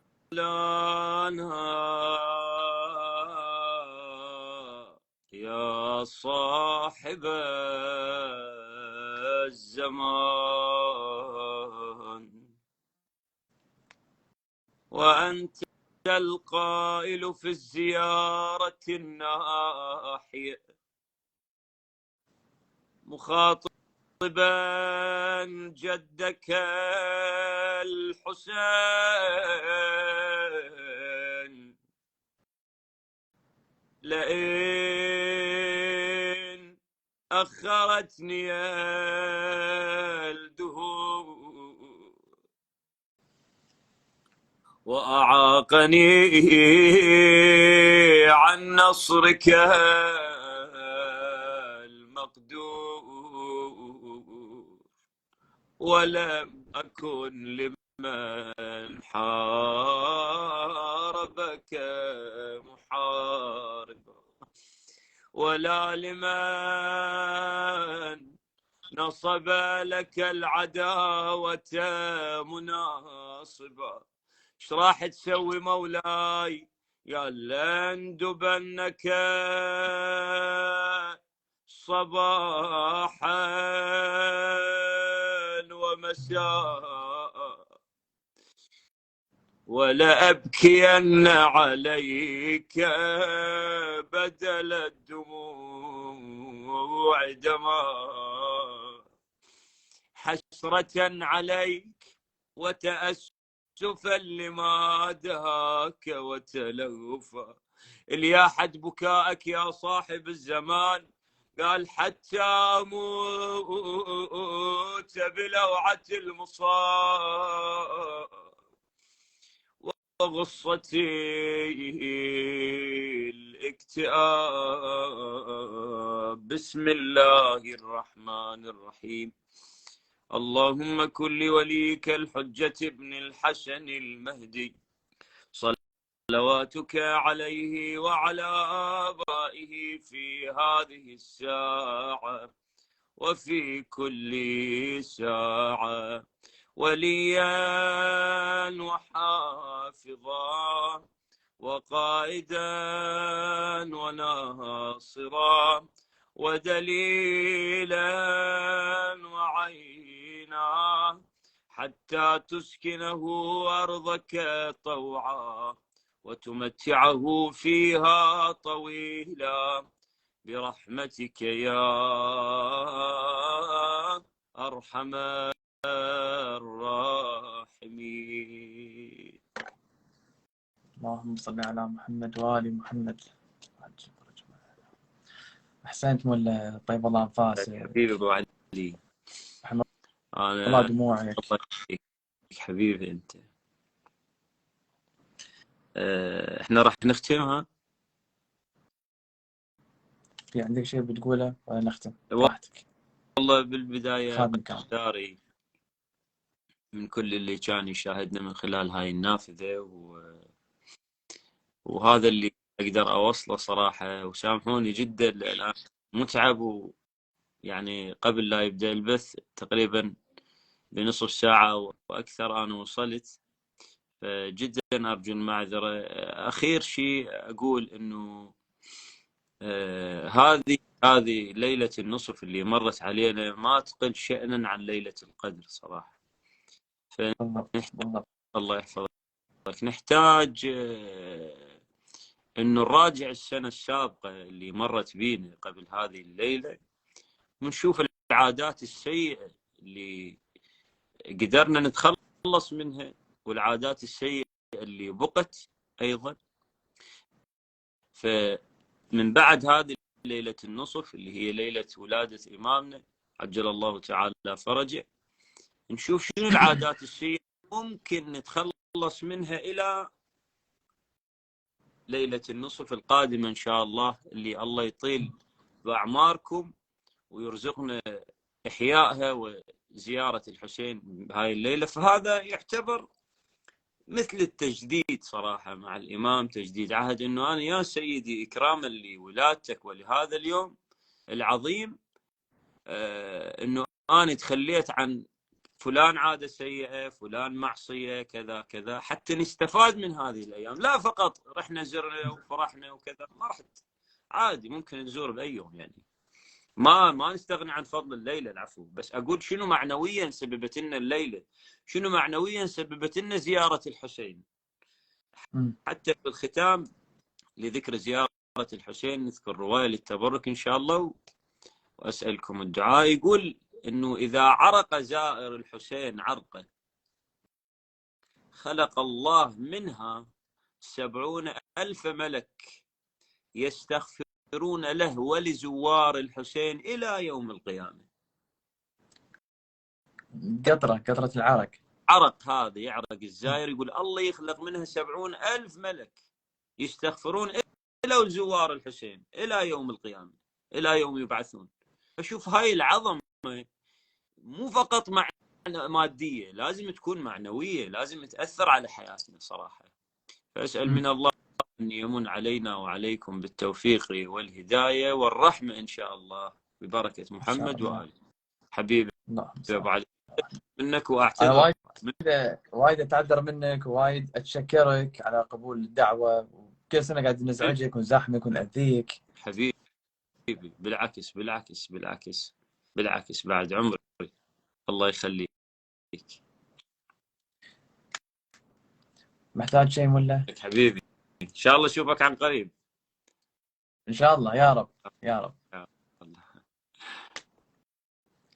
في أمان الله. ما قصرت يا حبيبي، مان مشكور يا مشكور. مان الله يحفظك ان شاء الله. عامل. مع السلامه. مع السلامه.